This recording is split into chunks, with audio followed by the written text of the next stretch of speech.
It looks good to me.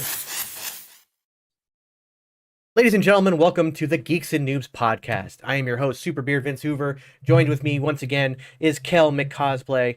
Welcome back, my good friend. Of course, thank everybody for joining. If you are here, please say hello in chat. If you are on Twitch, please hit that heart for the follow. If you could ever be so inclined, please subscribe. If you have Amazon Prime, you can use the Prime subscription and have Jeffrey Bezos pay for it instead of yourself. If you're joining us on YouTube, please hit that like and subscribe button, hit that notification bell so you know when we go live. Now, we are also live on Trovo.live, which is a Twitch-like program that is coming, our website that is coming out, run by Streamlabs. So Trovo.live is there. If you're there, please please follow on there as well. Also, subscriptions there start at just $1.99, so there's always that. And for the first time ever, thanks to my good friend Kel here, we are now also on Facebook. You can go to the Facebook page, the Geeks and Noobs podcast. We are live there as well. So there, I think it's a thumbs up or a heart, or I don't remember what it is. I don't remember what Follow Facebook's. button. There's a follow button. Yes, please follow. And then Oh I yeah. think you can heart the video, or you can like or thumbs up it, something. I haven't done a live on Facebook in forever, so I don't remember, but it's there. So please do that. I'm trying to make some changes around the studio. I put a monitor here. You can see the thumbnail each week. I'm going to adjust it. I'm going to make some changes. Fortunately, my webcam does this weird flicker thing, so I might have to upgrade my camera, but we'll get to that. No big deal. Um, but everybody, welcome back. And boy, do we have a fun show today. Oh yeah, we do. Boy, do we have a fun show today because, my God, um, we're going to be talking about She-Hulk.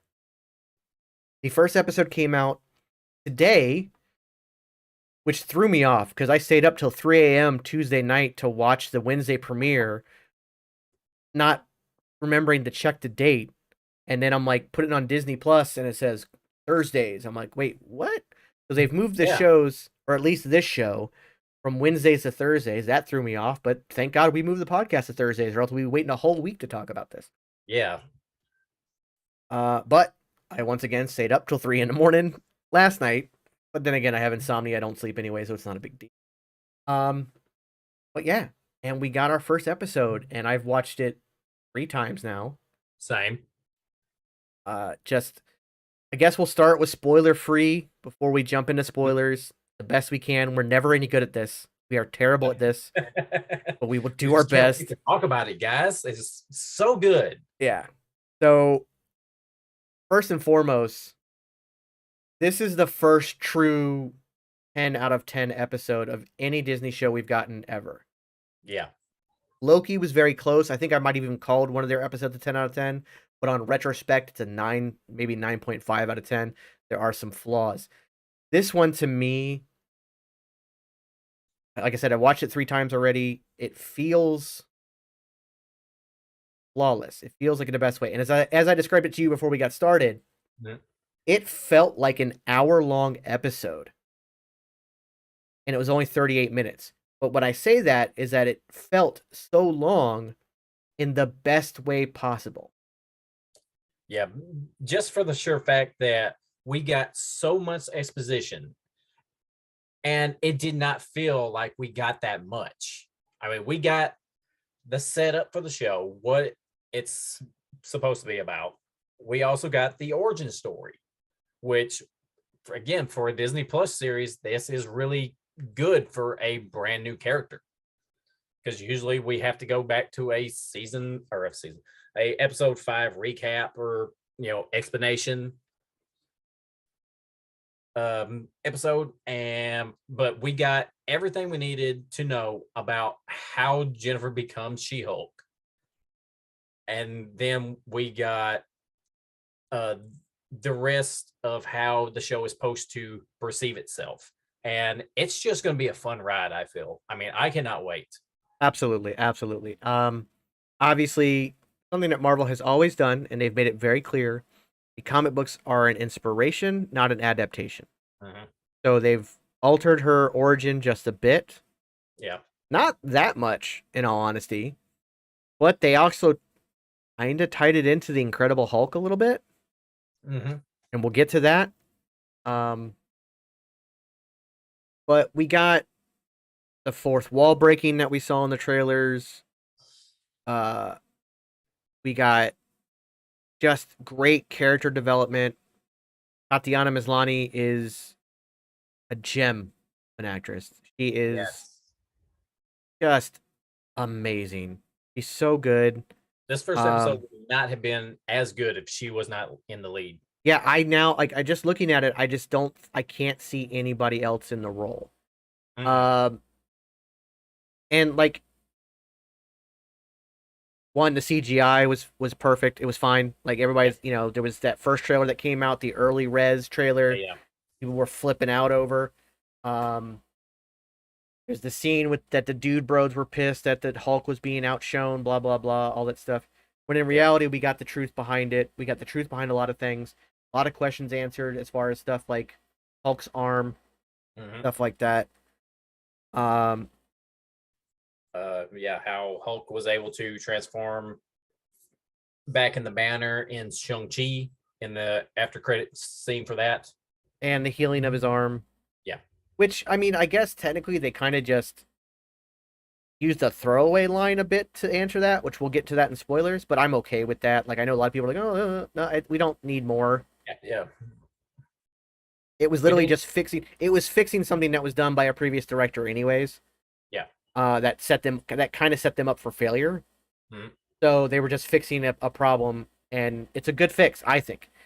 But like, there's a great message in the show. There is wonderful comedy, wonderful character dynamics and interactions. Um, Even the side characters, which we don't see a lot of in this first episode, but like one you instantly fall in love with and one you instantly hate. Yes. Um, and we got our first glimpse of Jamila Jamil as Titania, which I love her. I got to meet her at New York Comic Con 2019 to interview her alongside the Impractical Jokers, and Oh, that's great. she's lovely and funny, personable, and she does so much for body image across the world. And she has I Weight or I Weigh, which is about everybody loving themselves for who they are and not worrying about the impossible beauty standards of the world and stuff like that. And So can I just add on that her comic book inspired dress she wore at the premiere of She-Hulk was amazing. yeah, and she's a fashion icon too. And by the way, very tall, very tall. Is Like in she? real life, very tall. She's like over 6 foot. Oh wow. Yeah, and she wore heels, so she was taller than all the Impractical Jokers and well taller than me at Wow. my 5'8" on my best day when I'm not slouching because of a bad back. So Right. like yeah, she was much taller than me, but she was a lovely woman, a wonderful human being, and I'm so happy to see her get even more stuff. Of course, a lot of people know her from The Good Place, in Mhm. which a lot of people fell in love with her there. And I mean, I guess Titania would kind of fall in line with the same a little bit with the character she had on Good Place because that was also kind of a bad guy, Yeah. but it was more of a jealousy base, which Titania is very jealous of She-Hulk. Hmm. So we got that there. But I think overall, and again, and this I don't think is spoiler, we get her origin right away. Yeah. We get the origin of She-Hulk right away. So instead of it being like episode 5 of 6 with flashbacks and it hurts the flow and continuity of a show, and then it feels like episode 6 everything's rushed and done in. We got Yeah. it right away, right off the bat. And like I said, the flow of the show, it feels like an hour in the best way, and it's only about 35 to 38 minutes. Yeah. Because, like I said before, we got so much information, and they didn't jam pack it full. It just flowed so easily that it's easy to follow. You understand very quickly what's going on, and then we're just moving on to the next thing.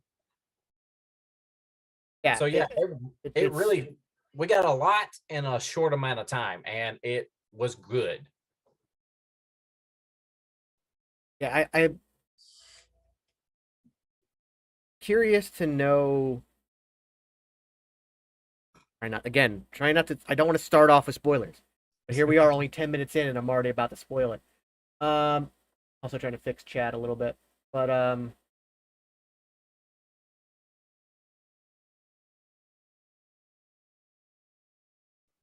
just there is so much there's so many possibilities that are going to come out of this season.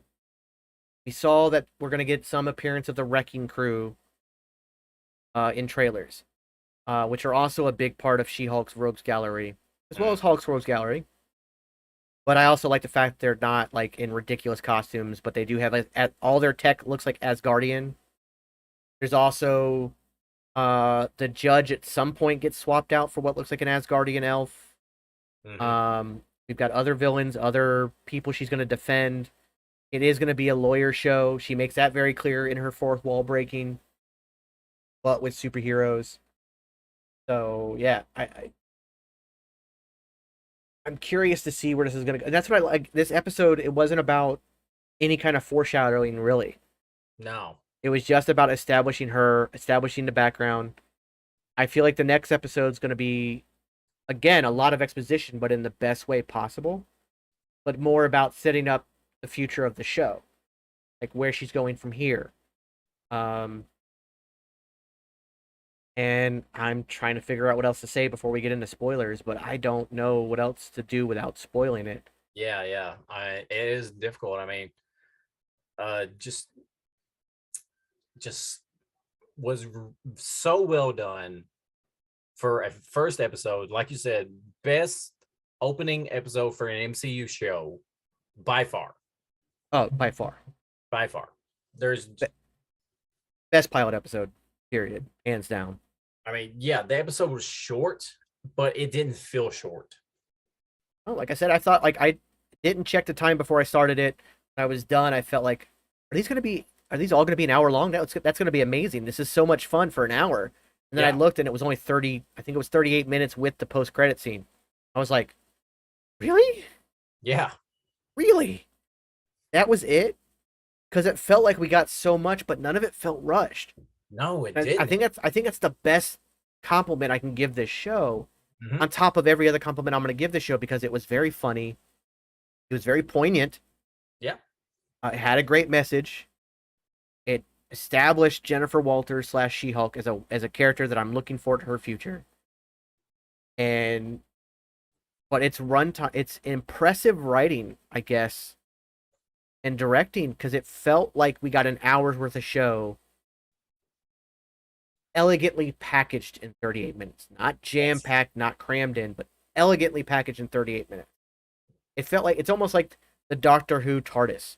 It's a small foam, it's a small blue police box phone booth on the outside, and you walk in and it's a whole ship. I guess that's the best and most geekiest metaphor I can make. Yeah. Love that show. But like, what else can we say before we get into spoilers? I think we definitely have to talk about, before we go into spoiler territory, how well everything was acted, I felt. Yeah. Because Jennifer, the girl who plays Jennifer in the show, fantastic. I knew she was going to be amazing in this role because I've watched her in other things. Orphan Black, we talked about that like a couple of weeks ago. Phenomenal in that. Of course, you have Mark Ruffalo coming back as Bruce Hulk, Smart Hulk. And, you know. Can we talk about that for a second? Because during some of the scenes, because of course they squabble, but we see him, like, we see moments of, like, anger not only showing up on his face, but you hear it in his voice. Yeah. The voice begins to get more of a growl, more of a Savage Hulk sound as he gets angrier. So while he has perfected the Smart Hulk and combined the two, it might not be as stable as we initially thought. So that is something interesting, and while this show is going to focus mainly on her, we do have this. There is going to be some kind of side story with the Hulk. Again, without spoiling too much, which it was in the trailer, where the car accident part was in the trailer, Yeah. or in one of the trailers, where the spaceship comes down, the Sicarian courier craft comes down. Yeah, should we just go ahead and move into spoiler territory? Yeah, at this point, there's just we don't have any other choice. We just don't. So, what I'm talking about is that the Sicarian courier craft, basically, I guess like the UPS of Sakaar, is apparently bringing a message to the Hulk, but it causes them to crash, have a pretty gnarly wreck. Mm. Jennifer gets her arm sliced open. He pulls Bruce out, who is in human form because of an inhibitor, but the inhibitor breaks, and some of his blood trickles into her blood system, causing her to get a lethal dose of the gamma radiation. But luckily, she has the same genetic markers that Bruce does that makes them very unique and able to handle it. But again, this is where I talked about the Incredible Hulk tie-in. Because it's just like where in the Incredible Hulk, where the Abomination breaks free, knocks over. Oh, God, that scared the living shit out of me. Whoa. Oh, okay. First off, Serenity, thank you so much for the subscription. That was amazing. Thank you. But you are my first you are my first subscription on air. Most of my subscriptions have been off air. You are my first one on air, and the alert is a dude playing guitar, like a dude in armor playing guitar, and all I hear is this really loud guitar riff in my ear all of a sudden, and I did not know what was going on, and I panicked for a second. I almost hulked out. Jesus. Ugh. I can't breathe. Oh, I have a weak heart. Okay, I'm good. Good. Goose Fraba. Goose Fraba. Oh, namaste. All that. Hold in your farts. Namaste. Namaste all day. Okay. God, that scared the shit out of me. Anyways.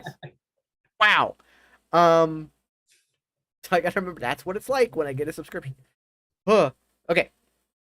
So, like I said, it ties in a bit with or Mr. Green or Mr. Blue falls over and the blood drips into the wound on his head and his head starts to expand. Yeah. Supposedly the leader, and now the fact that we do have Emil Blonsky coming back, there is a possibility that down the road, like maybe a She-Hulk season 2, or the suddenly newly rumored once again World War Hulk movie, we maybe get a leader at some point. Who knows? But I appreciate the change in origin because in the comics, she was shot by somebody trying to take her out because she was a lawyer defending, or trying to put some kind of mobster away. Drive-by shooting hits her. She needs a blood transfusion. Well, here's the thing. It doesn't have to be a family member to give a blood transfusion. In the comic books, they make it seem like it's only... Bruce is the only one with her blood type, and he's got to do it, and he takes the risk. Yeah. How awful would he be in the MCU? Like, first off, it's just blood type. So we just need her blood type. Anybody can donate. Like, the hospital would have blood to give her a blood transfusion. It wouldn't be a problem. Yeah. But second, like, how awful would it be? Like, well, if I give this to her, she's going to transform. Like,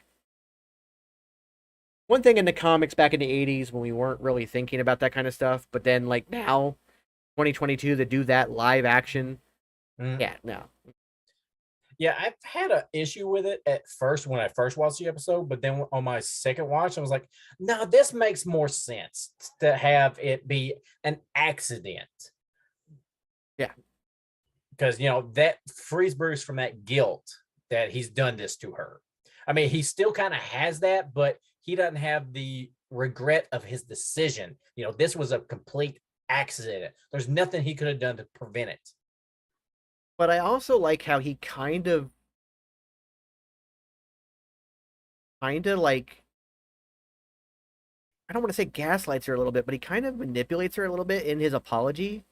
He's like, oh, I tried to warn you. I tried to tell you to get the way. It's like, and there's like this, we're seeing like, he kept calling him Smug Hulk. Smoke because he Hulk, took the yeah. Smart Hulk. He's running with the Smart Hulk moniker, but there is a bit of like smugness to him. There is a bit of like, There is, yeah. Ever since Endgame, he's been a little smug about, hey, I am Hulk, but I am Bruce Banner now. yeah, yeah, Also, and so for him to be like, yeah, I tried to warn you, I'm sorry, but I tried to warn you, and then like throughout the flashback of him trying to train her to be a Hulk, it's very much his way, how things are, and he's like almost reluctant to think about it from any other perspective than his perspective. yeah, And Jennifer shows him that we're different people. I don't have an alter ego in me. That's why I'm still me when I Hulk out. mhm, I'm just me, exaggerated.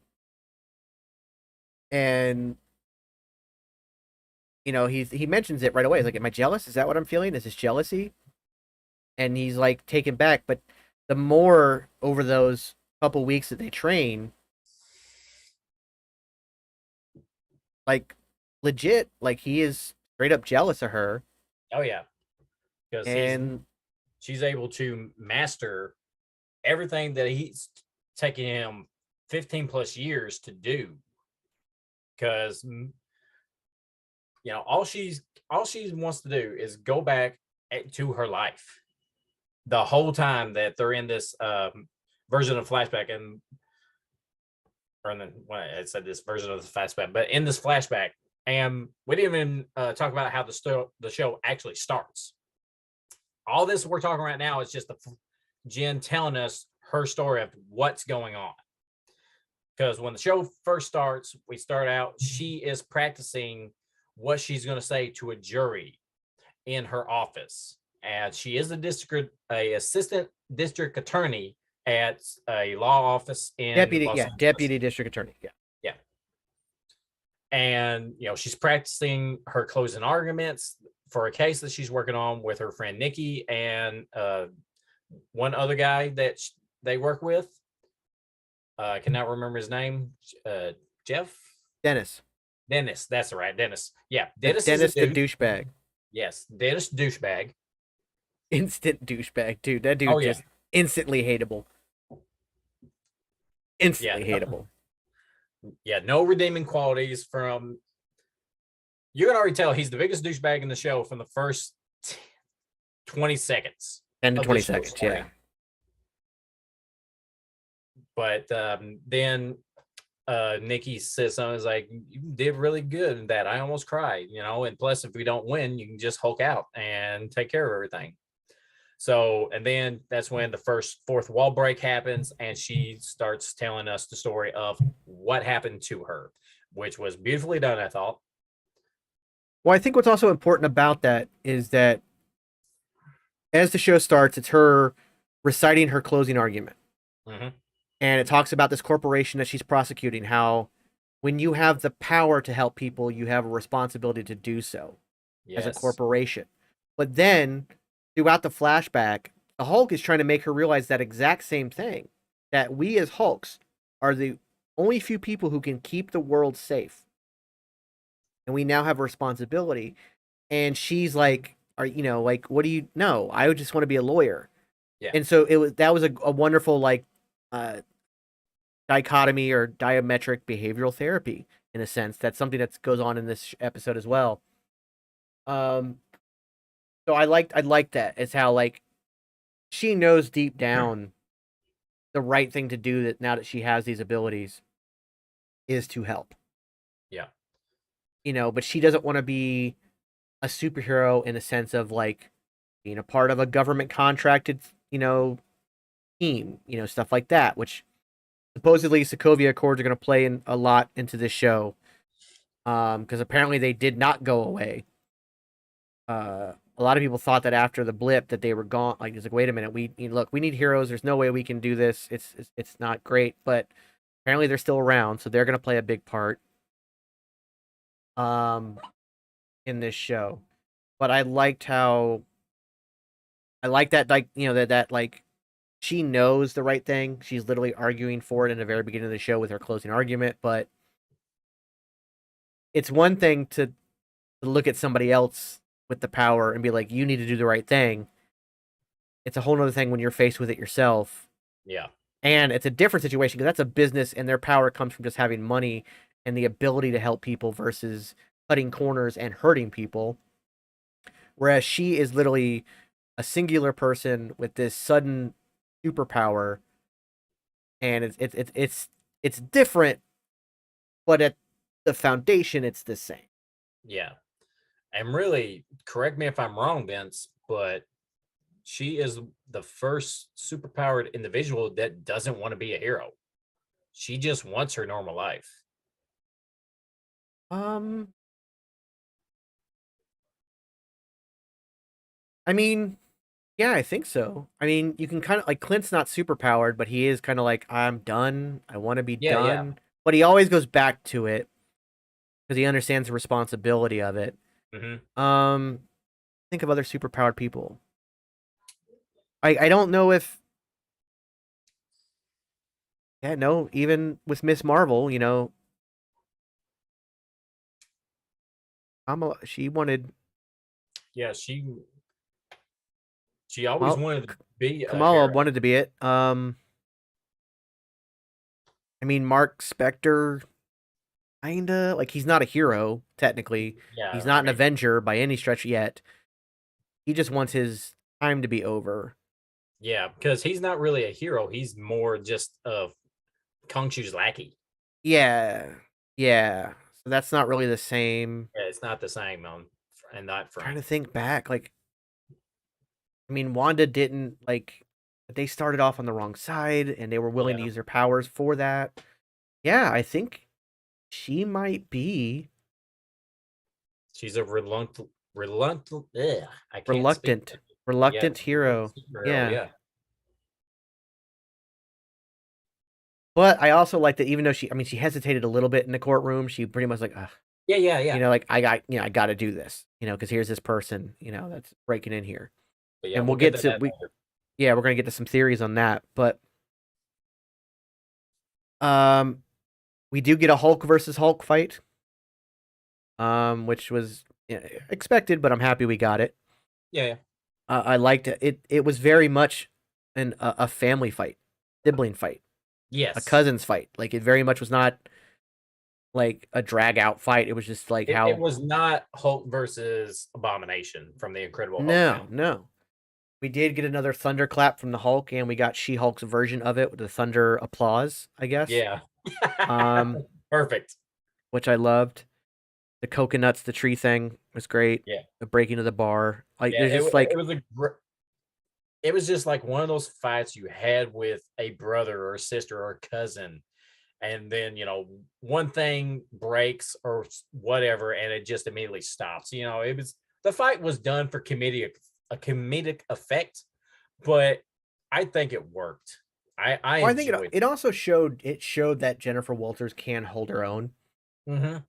Like I know, like some people are again the dude bros are like, oh, why is he having a hard time balancing in that yoga pose? I'm like, because he's like 500 pounds. Yeah. Jennifer Walters is somebody who, by the way, already does yoga, is very familiar with these poses, and is 6'7", probably 300 pounds. Give He's or take. obviously a more lean because she doesn't have a raging monster. Because that's the difference. This is just Jennifer Walters exaggerated versus the Hulk, which he had to merge this raging gigantic monster, which fueled the growth of the Hulk Hmm. into Banner. Banner being a a geek, a scientist. Like he's not Yeah. somebody who's He's athletic. not he's not athletic in any way, shape, or form. And most of the yoga he did was just breathing technique yoga. Yeah. Stuff that we learned in Incredible Hulk. With Hoist Gracie as his teacher, which was amazing. Um, so yeah, I think we're getting the best version of Smart Hulk, who is teetering on some issues.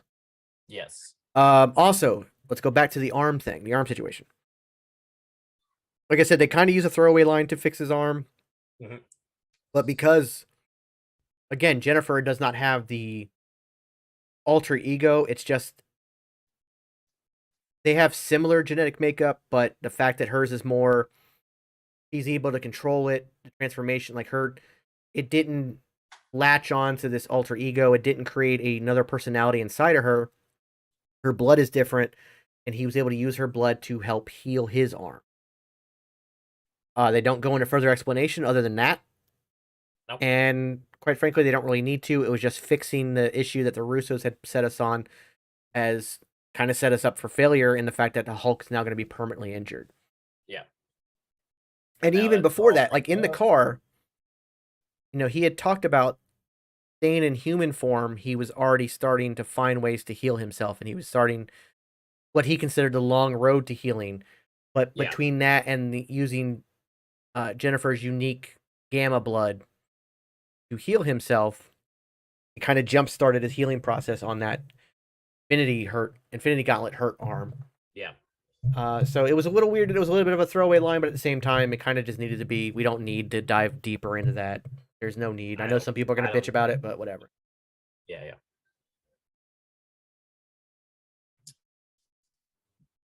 But yeah, then Bruce takes it upon himself, since he does feel like it's his fault because it was his blood got in her system, that he needs to help train her, because he has known nothing for years except for being alone. You can't get angry at anything, and you just have to isolate to get away from everyone that could potentially make you change. So he fears that in her, takes her down to Mexico into a little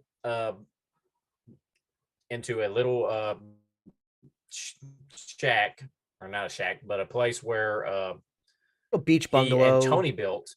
Yeah, a little Yeah, beach beach bungalow. bungalow. That's the word I'm looking for. Yeah, and it also has a laboratory in the basement that he could conduct experiments on himself to try to regulate his smart Hulk.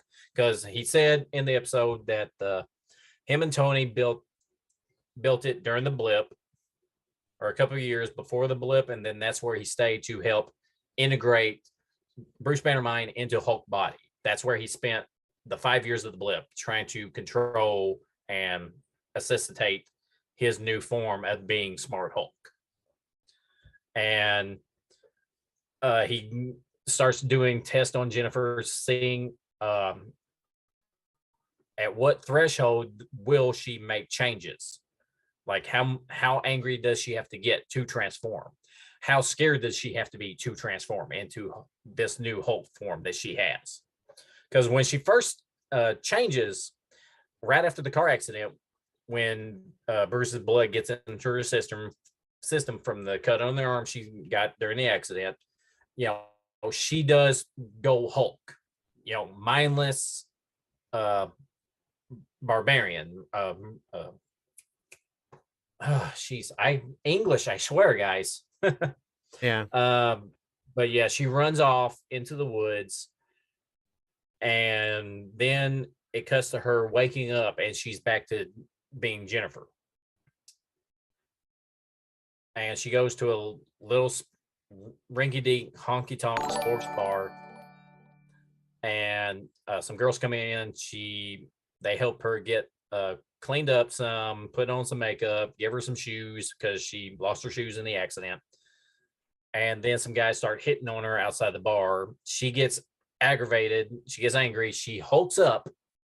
And then all of a sudden, before she can do anything, you can just barely see Hulk just tackle into her. And then she wakes up again in the beach bungalow in Mexico.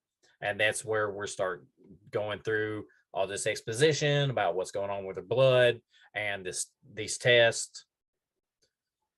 I think one of the best things that we get out of this is because, again, the Hulk only has himself as reference. He has his 15 years of struggle as reference.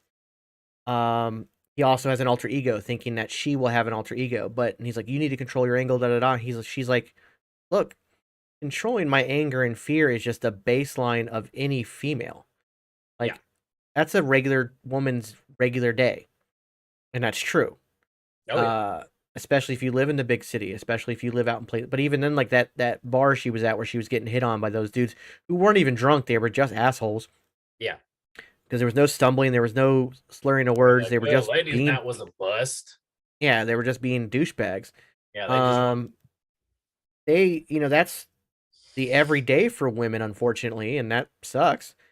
And so, but it also makes her more ready to deal with having this Hulk ability.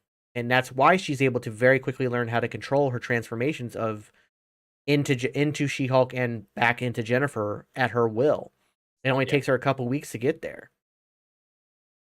So I mean, it's something very important. And that's kind of part of the message of the show is that, hey, unfortunately women don't always have it easy. They No. very rarely have it easy, let's be real.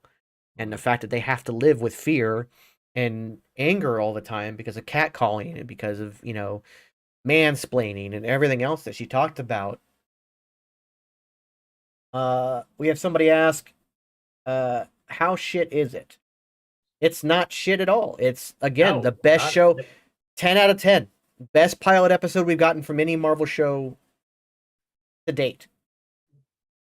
It is the absolute best thing we've gotten so far. Closest thing to perfection that Marvel has put on Disney Plus. I wouldn't 100% agree. But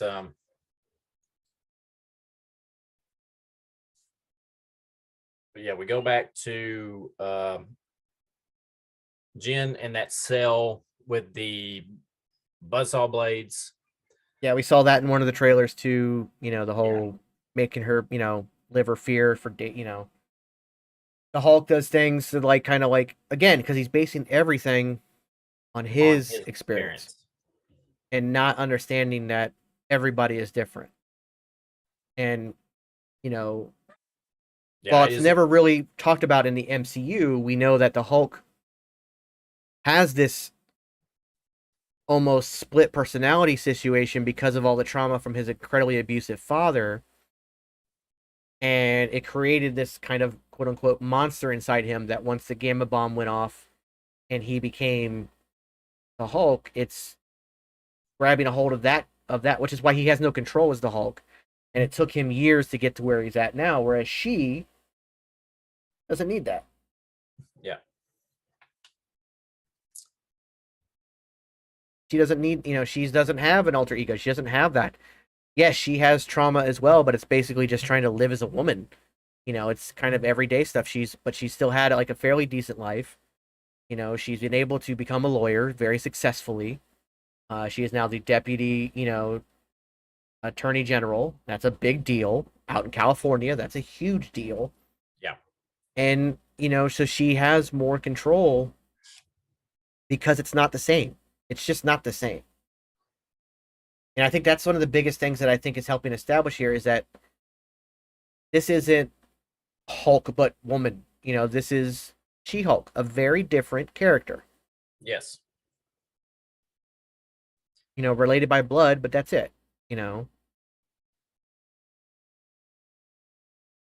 So again, to the commenter, no, the show is not shit. In fact, it's the exact opposite of that. It's absolutely incredible.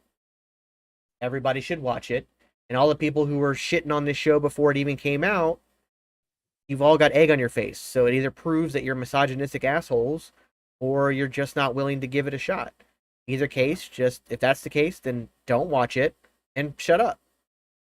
You don't like it, don't watch it. Exactly. You don't want to like it, don't watch it. But don't bitch about it. The fact that the show's getting review bombed right now is ridiculous. It was review bombed before the first episode even came out. Yeah. And unfortunately, these people fail to realize that their demographic is shown, and it was predominantly old white men, completely tanking the show in the ratings. But let me see, like now that the first episode is out, what the current Rotten Tomatoes score is. Rotten Tomatoes. She-Hulk.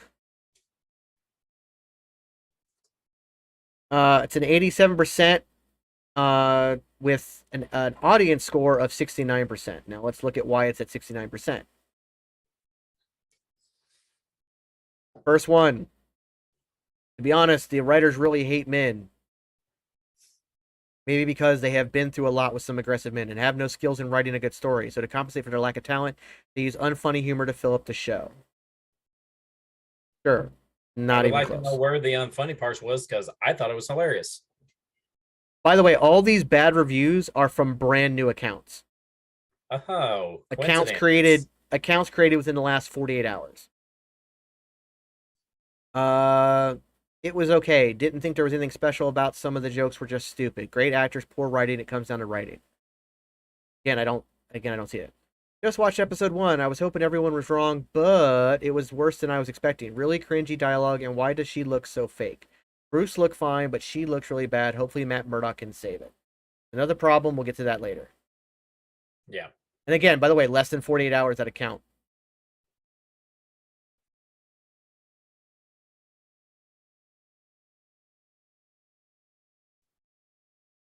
Good.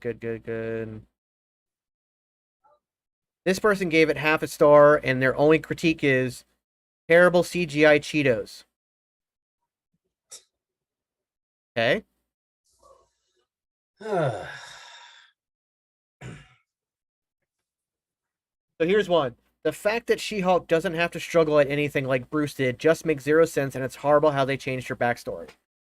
What's funny is you apparently don't know She-Hulk's backstory. You bet. Yeah. Because guess what? She very quickly was able to She-Hulk's control backstory herself. hasn't changed. Yeah. In fact, the fact that it took her weeks down in Mexico to get to that point, and in the comic books, it's instant. Yeah. She has the ability to control her transformations the same day. So, nice try. Within the first 10 minutes of the episode, Hulk is a bumbling fool, and the She-Hulk is already superior in most Hulk things. Backstory's wrapped up in 15 minutes. It's the first worst episode of a Marvel TV show by a long shot. Well, your timing is completely off, and Hulk is not a bumbling fool. He's just jealous. Yeah. She's not superior in most Hulk things. Like, did you not actually watch it? He threw a boulder with no effort. She threw one further, so he then threw one out into outer freaking space.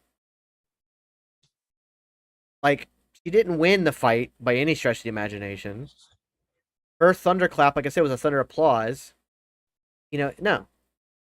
Again, brand new account. Horrible CGI, dialogue is cringe. The writers admitted they suck at courtroom drama. They were right. When did they ever say that? Yeah, I would love to see that article. Here's one blaming all of Phase 4 for being a letdown. Just watched the first episode, and I can't believe this is what Marvel has turned to. First of all, the toxic masculinity jokes were unnecessary to include into a Marvel show with superheroes, but not surprising at all when this show is directed by a feminist. Second, what the hell happened to Hulk? How did we go from Edward Norton's 2008 Incredible Hulk to this muddled Hulk that can barely perform a thunderclap? Third of all, I hope they don't F up Abomination. Okay, first off, how did he barely do a thunderclap? He did a thunderclap, but he was also fighting his cousin, so he wasn't trying to kill her.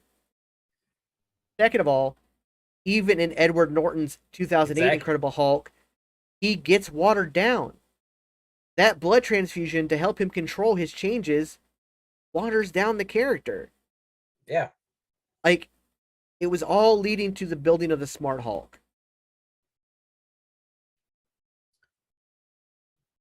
Courtney Wyatt, thank you for joining us on Facebook tonight. Again, more about the constant man bashing. Ally McBeal, the superhero? Nope. Pilot was childish.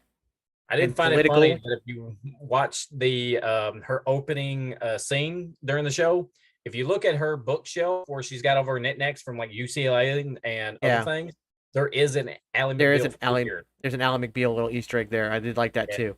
But they're just like, again, it's just like everyone is. How is it political? How is it political in any stretch of imagination? I have no idea. Literally stating facts about what women have to deal with. The series, this one's funny.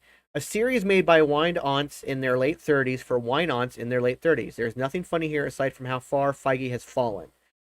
This is even more woke than Miss Marvel, embarrassing CGI too. How is Wow. Miss Marvel woke? How is this woke? Do you people even know what woke means? I It's like people don't who know. say mid when mid is not even a thing.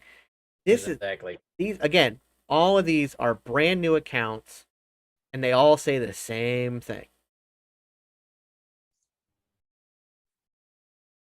They all say the same. Wow.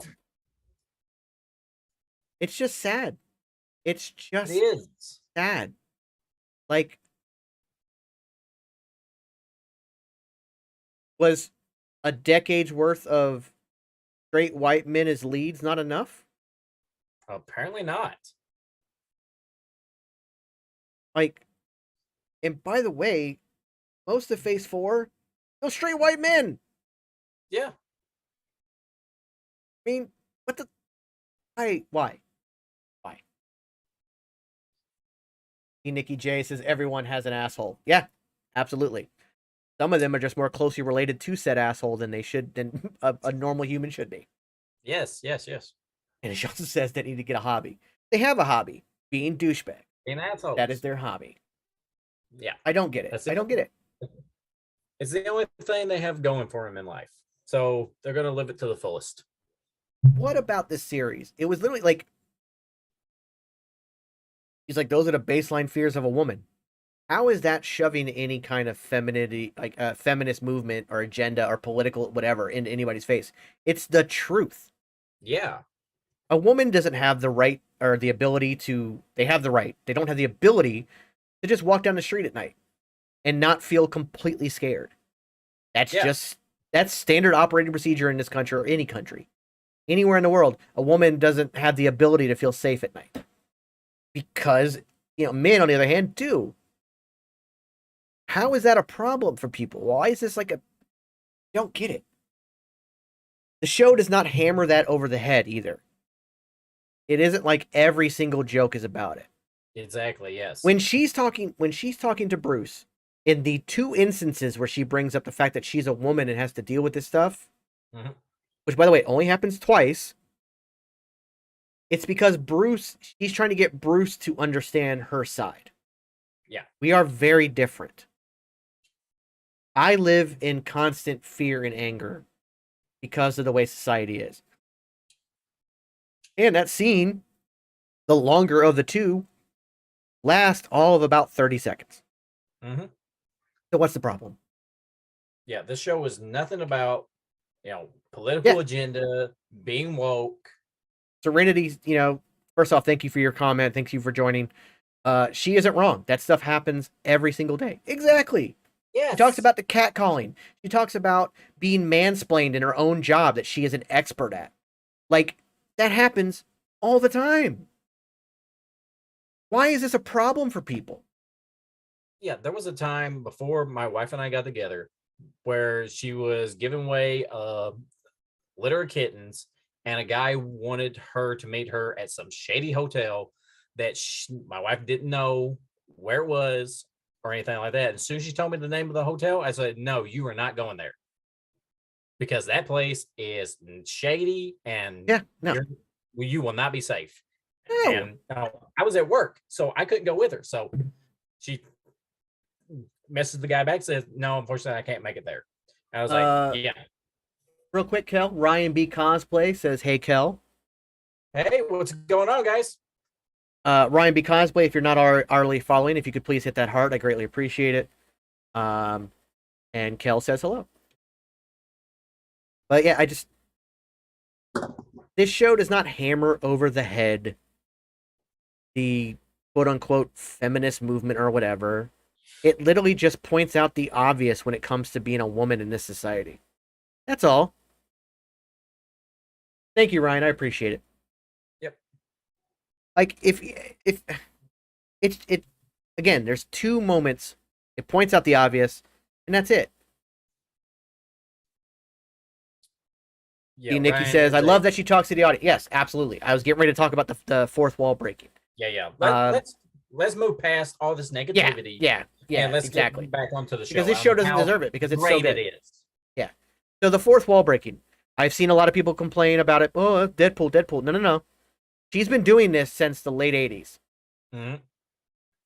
When John Byrne took over the writing for She-Hulk, started having her break the fourth wall. He would talk to the audience. She would bust through panels. She used to she talked about how she wanted her comic to outsell the Death of Superman comic from 1993. All this different stuff. Like she not only did she break the fourth wall, she also would break the boundary between Marvel and DC. Bringing stuff up. Serenity says, I loved her taking off shoes. Yeah, I love that, a lot of times you don't see her in shoes. I love the fact that in the lawyers or in the courtroom, she does take off her shoes before. And it was her friend, like, hey, shoes. Because obviously she grows and she doesn't want to ruin them. Yeah. Women's, again, because women don't have it as easily as men. They get paid 70% to every 100% a man gets paid, but yet their clothes are 10 times more expensive, especially when it comes to shoes. Oh, yeah. She's like, nope, take the shoes off. But yeah, I love the fourth wall breaking. I'm really hoping that we do get eventually an interaction between the two of them. I like that, we got the Hulk kind of notice her talking to the audience. I think at some point we might get somebody to full on catch her. A lot of people have compared it to Fleabag, but again, She-Hulk has been doing this long before. And if you want to talk about TV doing it long before, Zach Morris and Saved by the Bell used to freeze time and then talk to the audience. But Fleabag, there's a couple scenes in Fleabag where he's talking to the audience, but then there's somebody in the room with her and they're like, who are you talking to? What's going on? So yeah, the fourth wall breaking is a phenomenal thing. Badass chicks take off things when they're getting stuff done. Earrings, heels, let's go, smiling face. Yeah. Chad Daniels talks about a joke that if there was ever equal rights across the board when it comes to the sexes, and women could fight men, he would lose to up to 75% of all women. He talks about like every black woman would beat my ass. If you ever seen a black woman take off her earrings, you're going to die. Oh yeah. And that's exactly right. If stuff starts coming off, you're done. It's about to go down. You're done. Another thing I want to talk about, and this is again, I'm sure somebody has a problem with this, but I appreciated the scene in the bathroom. So after she wakes up from the first transformation, yes, I thought it was very true to the comics. Yeah, it was. I think that they did a very good job with the fourth wall breaking. But when she wakes up in the forest, she goes to that bar, which apparently is a real sports bar, apparently in Georgia. But I believe it's meant to represent California. I don't think she was all the way in. I don't think she was all the way in Georgia. But that the Intel Sports Bar happens to be an actual bar in outside of Atlanta, Georgia. Anyways, she sneaks in the back, goes into the bathroom. Which, by the way, for anybody interested, when she stops in the hallway before going into the bathroom, you'll see a QR code on the wall. Mm-hmm. If you scan that QR code, it gives you a free digital copy of Savage She-Hulk #1 from 1980. Keep an eye out for these QR codes throughout the series. They did this with Ms. Marvel. They're going to do it with this one. You're going to get free digital comics as well as a very special offer for Marvel Unlimited. Not an ad. This is just something that's going on. It's just a difference in the sexes. They did a great job in that. Exactly. And speaking of that, the women that came into the bar or into the bathroom, seeing her, her shirt's got blood on it. She's all dirty. And they help her. They give her shoes. They give her a coat. They let her use the phone. They try to put makeup on her and clean her up. They're like, oh, whoever did this to you, you don't deserve that. Screw that person. Da, da, da. Like, very much great things. I love seeing that, the women helping women. And that happens, especially in bars. It happens. Oh, yeah. So that was a really cool, quick little scene, which led to her with the guys outside the bar, her hulking out and then getting tackled by the Hulk.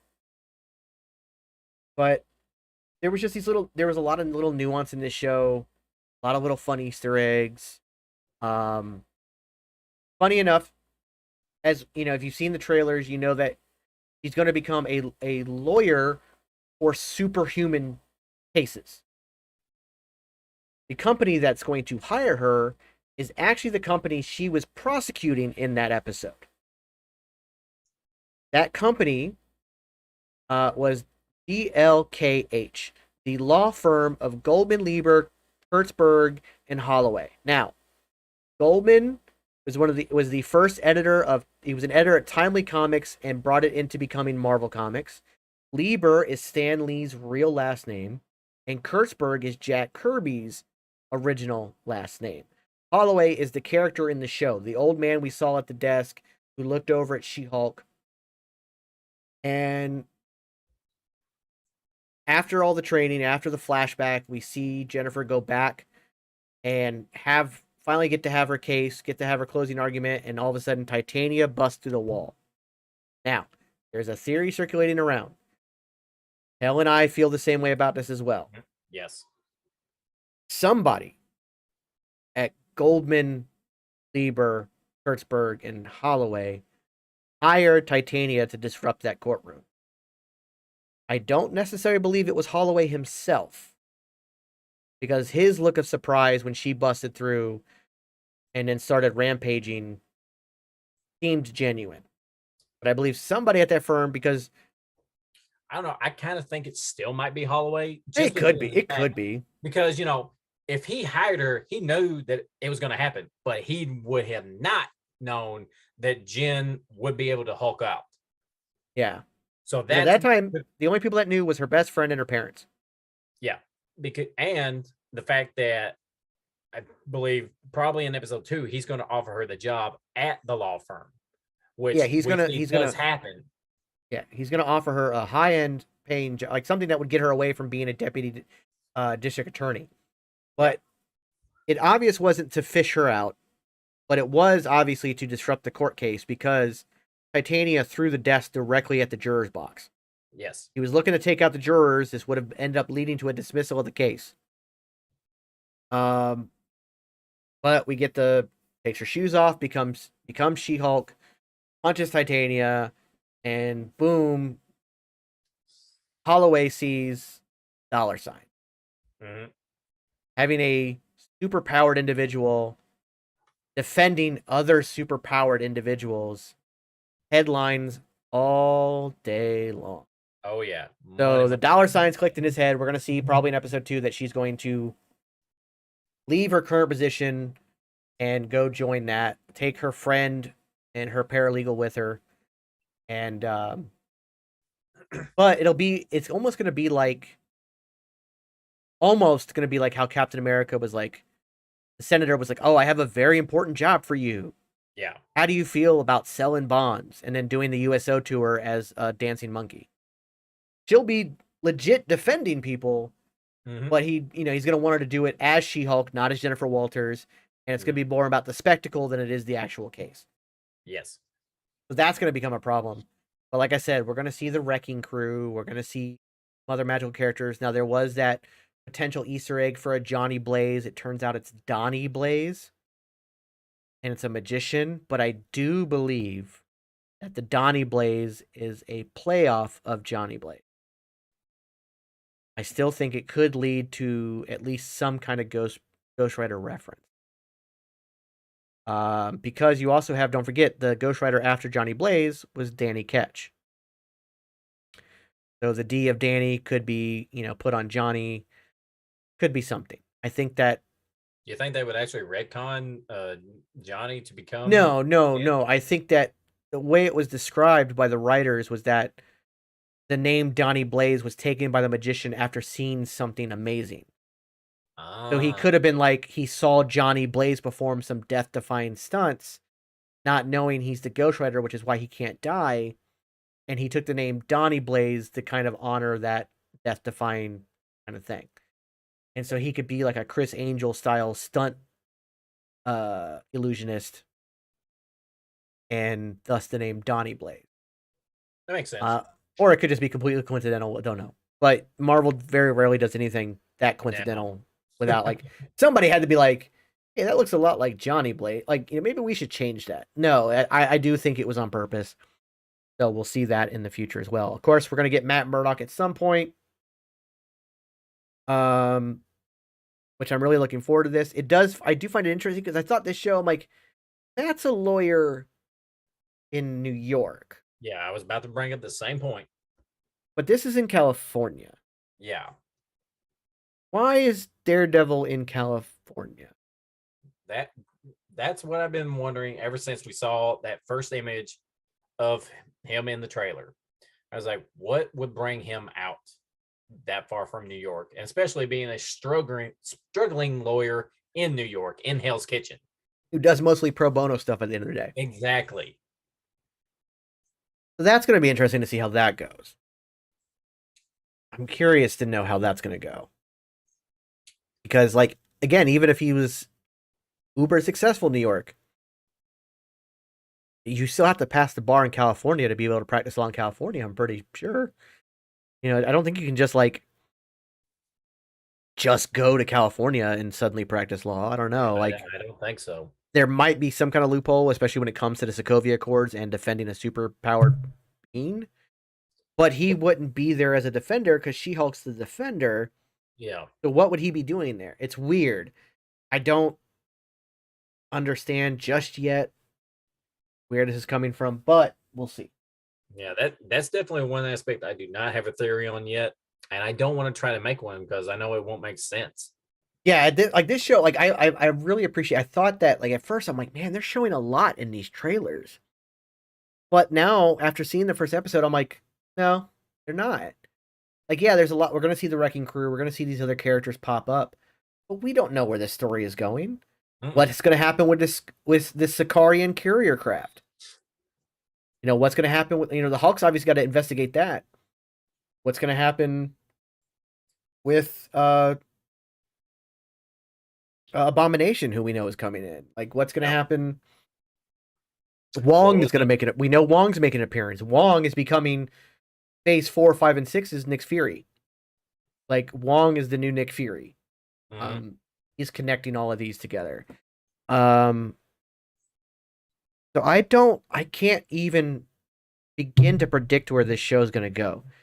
And one, that's a great thing. I love that.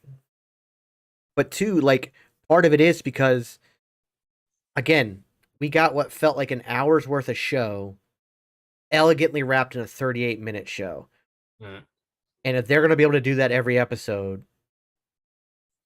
it's limitless where this show can go. If they're going to be able to pack in all this stuff without it feeling packed in and just feeling like a wonderful flowing hour of television in a short amount of time, then this show is going to be just absolutely incredible. I can't even begin to imagine where it's going to go.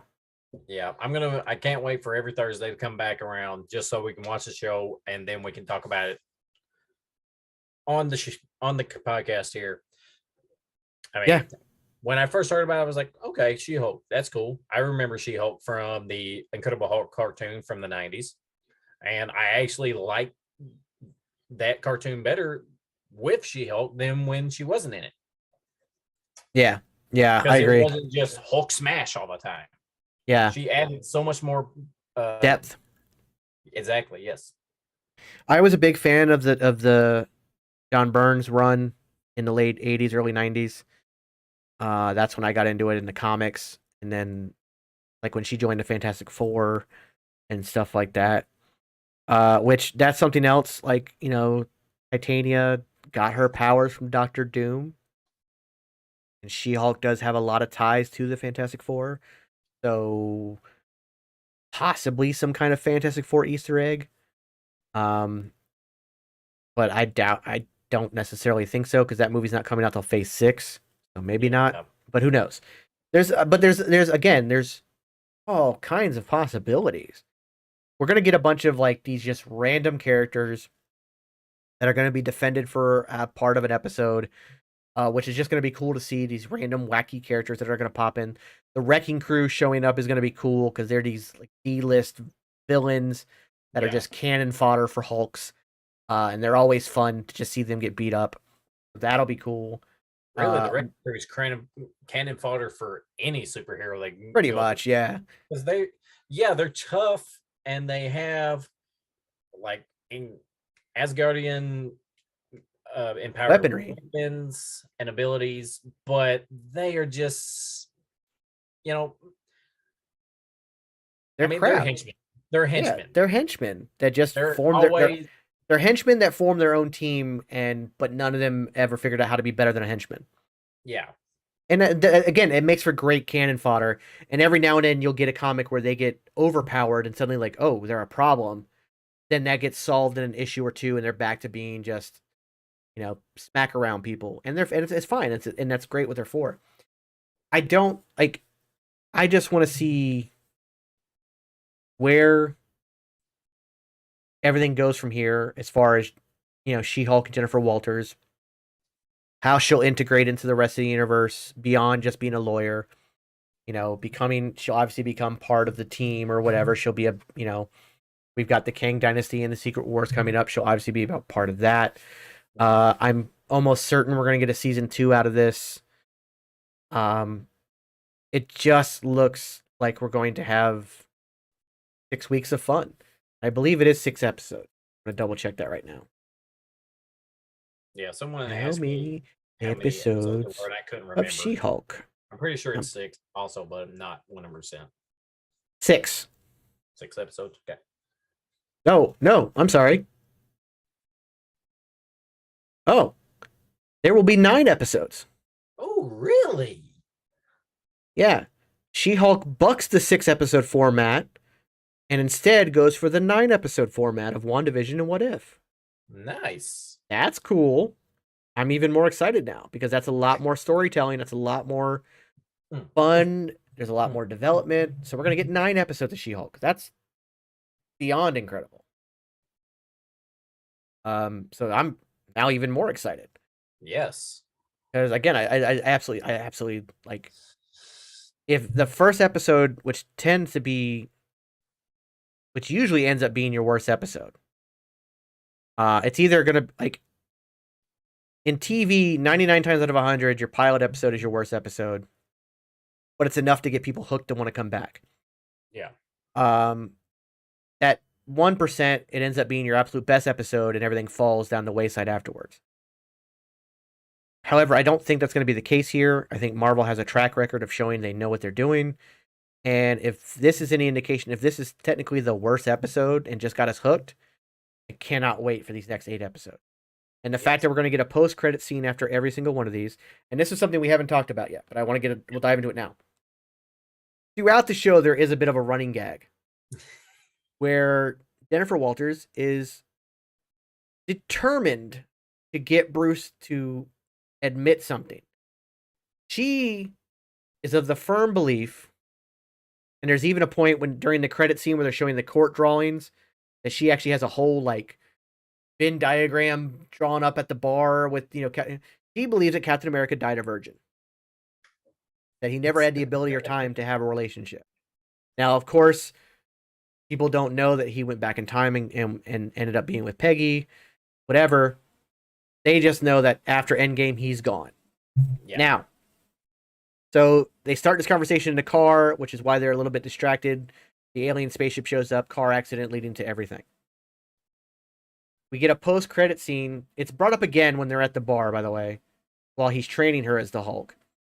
And then in the post-credit scene, they're talking. She's in human form, acting drunk, talking about, it's just a shame because did you see that ass? It's America's ass. It's great.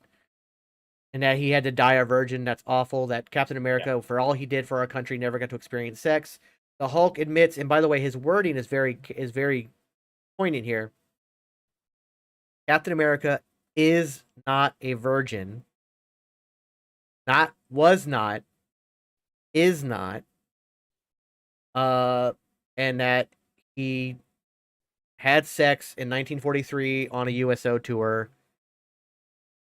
That's when we get the, yes, Captain America fucks. That was great.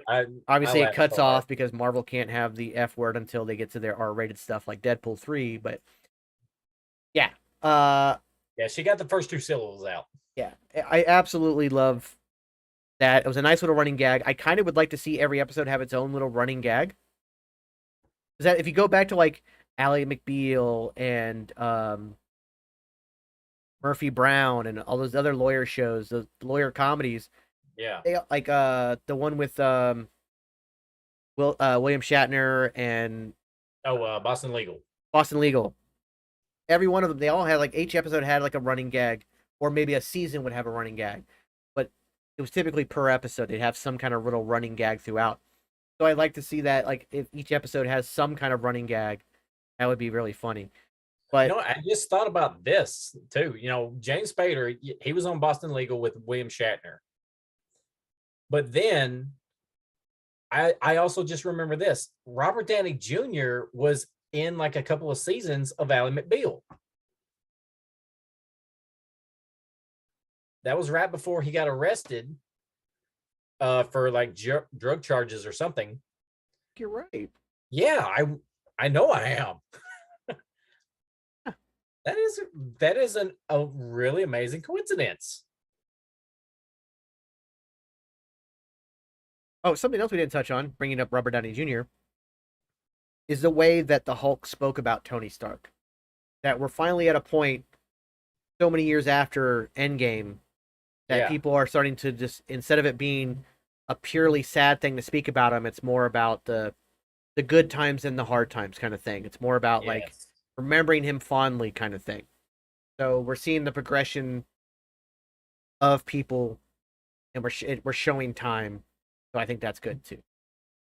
So yeah, all in all, like I said, this is the 10 out of 10. I didn't see, I had nothing that I felt like was wrong. Yeah. Oh, we forgot to bring up this little point. There was one issue that I thought really about this episode, but it's not a major thing. It's not a story thing. The story is great for what it is. And 10 out of 10, I 100% agree with you. But the fact that, Hulk and Jennifer, they get into a fight. She wants to leave. And Bruce, he stands in front of his Jeep that she's trying to take to go back to LA so she can start living her life again. Because, yes, she can transform on her own in and out of Hulk form freely. And, he wants her to stay to try to figure out maybe how he can do this. I feel like that's what he wants. But for some reason, her genetic makeup is different from his, where she can do his, he can't. Yeah. So he, as Hulk, stands in front of the Jeep and is like, I'm not going to let you go. And it's like, get out of the way, Bruce. And he's like, no, you're just going to say all these mean things and leave? Yes! And then floors it and takes Hulk on the car with him. I'm like, that was the one part of the episode I can really explain that, and this will help. Okay. I can explain that. This is Hulk's Jeep. If he'd have stood his ground or grabbed it and picked it up, he would have wrecked it. So he jumped up a little bit and got up on the hood so as not to ruin the Jeep. Because if he'd have stood his ground, it would have just impacted around him, and then the Jeep's ruined. And he was also not trying to hurt Jennifer. Because if she'd have floored it, and he'd have just stood there and let it hit him and impact him, it would have, the engine would have wrapped around him. He'd have been jarred. She wasn't wearing a seatbelt. She'd have been launched out. He consciously made the effort to just like, well, I'll stay on it. Can't drive off. But he also, if you notice, he wasn't gripping it tight, because if he gripped it tight, he's going to rip up the fenders and again, ruin his Jeep, which is why he was able to be flung off as well. So, because my initial thought when he stepped in front of it, it's like, well, she can't go anywhere now, because if she floors it, he'll wreck it. But then I saw him kind of jumps up as soon as she floors it. And I'm like, oh, he doesn't want to ruin his car. Because this is his one form of transportation that's not him jumping around. And don't forget, he was also in the process of staying human and still living at the lab. So he would need the car with the inhibitor on. So, yeah. So that's all it was. He doesn't have the inhibitor, so. Yeah, but he still is going to want to keep his car. Yeah. He's not going to want to, I still find it hard to believe, but I will accept your logic on that. Yeah, it was just about saving the car, that's all. Yeah, your finger. This could be it. So, all in all, again, we both give it a 10 out of 10. The show's great. We cannot wait to see. So, from that, let us roll into what we read in. Now, I have something very special. All right, I've had an incredibly busy week. I've been teased with this before we went on the air. Yes. So I have not been able to. Ooh, I was not able to get to this my is local comic shop today. Which, by the way, quick shout out to Pop Culture Orama in Inverness. Love those guys. They're the ones that are helping sponsor the October 8th Citrus County Comics, Toys, and Anime Festival that I will be having an art table at. nice. Which I wonder if I should. Nah, I'll do it next week. I have some sketch covers that I've already worked on, but we'll do that next week. Nice.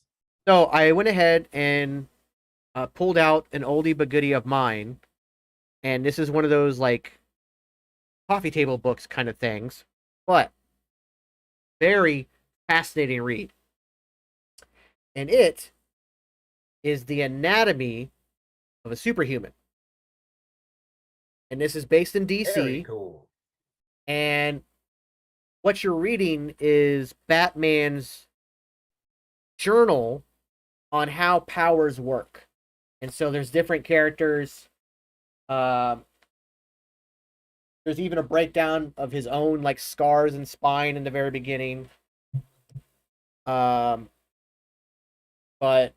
there's Superman, Cheetah, Aquaman, Cyborg, Martian Manhunter, Swamp Thing, Darkseid, Bane, Doomsday, Killer Croc, Bizarro, Killer Frost. And as you're reading everything, it is all written in Bruce Wayne's, like as he's talking to himself, almost like a diary. Yeah. But there's a breakdown of how their powers work. And Man, so, like, it's just awesome. yeah, the physiology, how his X-ray vision works, how he can fly, how the sun, how he absorbs the sun, and like there are certain ones like if he doesn't know how it works, he makes a scientific guess on how the powers work. Some really cool stuff there: X-ray vision, heat vision, freeze breath, how his strength works, his muscles, how he can fly, how he's able to lift stuff while flying. Super hearing. Superman section is very long, but obviously as the most important character in DC, it should be. Yeah. Talks about weaknesses, the breakdown of Cheetah, where her powers come from mysticism, even like skull work of what she looks like now. Cool stuff.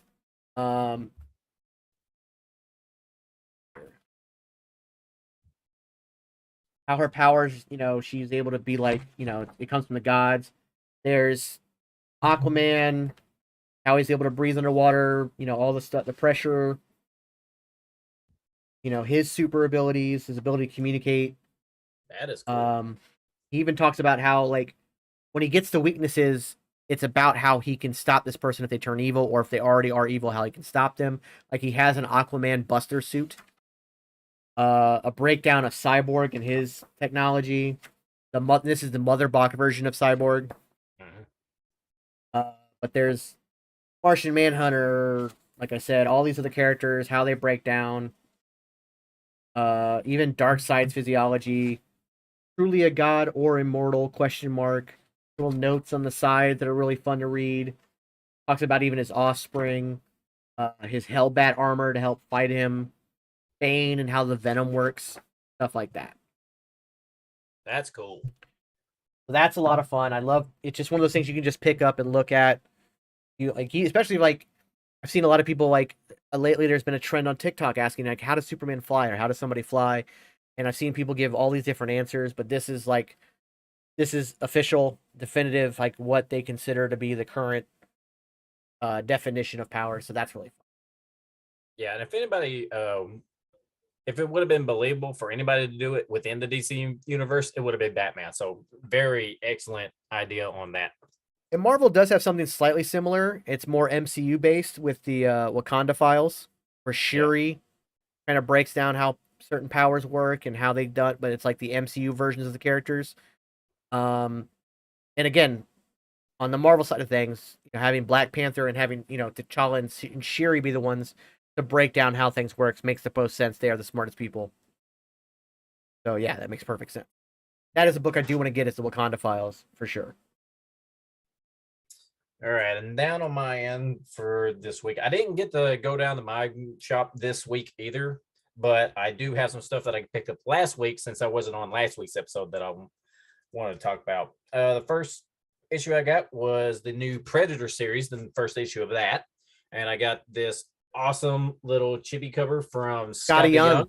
Love Scotty Yes. Young. Oh, love these covers. If I can find the one for his Moon Knight one for a decent price, I would pick that up in a heartbeat. But yeah, the story was interesting. Got me interested in where this story is going to go, but I don't really know. The story was okay, in my opinion. It was just okay, wasn't great.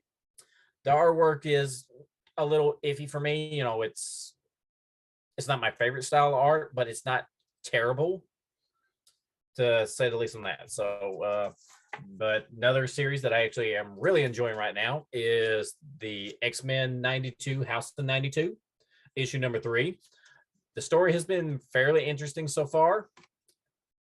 I'm really waiting to see where it goes because it has a little side story of Jubilee, who most of the X-Men believe she is dead, but there are 2 people on Island that knows that she's not. So she's been hidden away and kept for a specific purpose that we have not been led to on why just yet. Another number 1 issue that I got, I actually did not pick it up at my comic store. A friend of mine found this for me and sent it to me. It is the Infinity Wraps number 1 of Arachnonites. Now, for those don't know about the Infinity Wraps saga, it is where I believe, who was it? It was Gamora from the Guardians of the Galaxy. She collected all of the Infinity Stones and literally just flipped the universe like a book. She closed it like a book, which caused everyone in the universe to merge with someone else. And if you haven't figured it out, 2 of my favorite characters in Marvel are Spider-Man and Moon Knight, and they have been fused together. And what's really awesome about this book is that you get the story of both Peter Parker and Moon Knight told at the same time. So it's a fun, interesting read. You also have some of the more well-known Infinity Wraps characters, such as Iron Hammer, which is a fusion of Iron Man and Thor. You also have the Soldier Supreme, or the Soldier Supreme, which is combining Captain America and Doctor Strange. And Ghost Panther, which is a combination of Black Panther and Ghost Rider. Those are there's a whole ton of others, but those are the more well-known ones. And let's see, for my second to last picks for the week, I picked up Amazing Spider-Man number 7. This is starting a brand new arc. This is right after the 900 issue that came out that we both picked up. And I believe this is starting a brand new arc, which it's going to be really interesting to see where it goes from here, because it appears that Spider-Man, or Norman Osborn, wants to help Peter with his Spider-Man duties. And in a quick little page, you see a spider goblin suit that Norman has built, but he does not take it in this issue here, because we'll just have to wait and see what happens next on that. And at your recommendation, I picked up the 2 issues of Iron Cat that I cannot wait. I cannot wait to read, because the guy who's writing this is also doing the current run of Moon Knight, which I am loving at this moment. Can't wait for that next issue to come out. So yeah, that's my picks for the week, or from last week rather. But yeah, I read most of these already. I'm gonna sit down and read the rest probably tomorrow. I have tomorrow off, so I'll just probably chill out and read a little bit. But yeah, and closing the show, those are our picks. She-Hulk was amazing. Don't let haters deter you from enjoying it. Exactly. If it's one thing, like if you watched it and you didn't like it, that's fine. Yeah. Don't listen to the critics. Don't listen to the haters. Don't listen to anybody. Give it a shot for yourself. And like we said, I personally I loved it. I thought it was fantastic. It's the best thing we've gotten so far. It's a lot of fun. And I cannot wait to see where it goes. And now that it's going to be 9 episodes instead of 6, I couldn't be more excited. So I want to thank everybody for coming to hang out with us this week. Next week, obviously, we're going to be talking about episode 2. Also, there was some news that come out recently regarding the Ezra Miller stuff, but I didn't really want to touch on it because I wanted to really dive into this episode.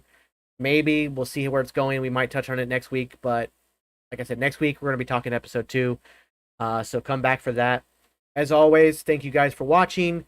If you're on Twitch, please hit that follow button. If you could subscribe, it'd be wonderful and you'd help us out a ton. If you're on YouTube, please hit the like, subscribe, and hit the notification bell. If you're on Facebook, please follow. Please hit the little thumbs up. And if you're on Truvo, please hit the follow button, and subscriptions there start at just $1.99. So again, it would all be very much a big helpful thing. Thank everybody for being a part of this. We love you all, and we will see you guys next week.